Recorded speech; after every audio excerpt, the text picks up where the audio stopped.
আমরা দুজন আসি এই কাউন্টারে ঢাকার উদ্দেশ্যে ইউনাইটেড পরিবহনের বাসে যাওয়ার জন্য দুটো টিকিট কাটি আমরা বাসে ওঠার সময় বাসে যে স্টাফ ছিল স্টাফের সাথে ধাক্কা লাগে এবং সে আমার গায়ে হাত তুলে। আমি বললাম, ভাই আপনি আমার গায়ে হাত তুলতেছেন, আমি কিন্তু জুলাই যোদ্ধা, আপনি মুখে বলতে পারতেন, গায়ে হাত দিলেন কেন?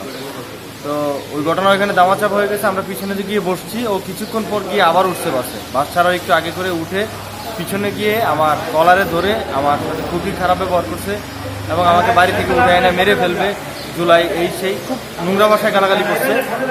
তো আমি ওই বাসে যাব না বলে বাস থেকে নেমে পড়ি। এক পর্যায়ে সে বাস ছেড়ে চলে যায় তারা। এরপর আমি কাউন্টারে এসে কমপ্লেন দেওয়ার পর আমি বাসের মালিকের নাম জিজ্ঞেস করার পর তারা প্রথমে নাম বলতে অনীহা প্রকাশ করে। পরবর্তীতে আমি ফেসবুক লাইভে যাই এবং তারা অবস্থা বেগতিক দেখে তারা নাম বলছে যে এই গাড়ি হচ্ছে শামীম সাহেবকে, যে এই ময়মনসিংহ শহরের ত্রাসের রাজত্ব কায়েম করছে, যে শহীদ সাগর হত্যা মামলার 3 নম্বর এজাহারভুক্ত আসামি।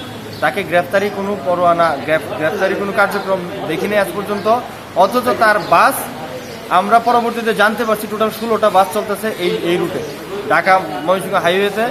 অথচ যারা এর পৃষ্ঠপোষকতায় রয়েছে তারা কিভাবে এই বাসগুলো এতদিন চললো, প্রশাসন কি কাজ করলো এতদিন, এটা প্রশ্নের আওতায় আনতে হবে তাদেরকে। এবং আমরা এই 16টা বাস বন্ধ না হওয়া পর্যন্ত, এই 16টা বাস বন্ধ হবে প্রত্যক্ষভাবে, আমরা সেটা দৃশ্যমান দেখে এরপর এই অবস্থান কর্মসূচি বন্ধ করবো।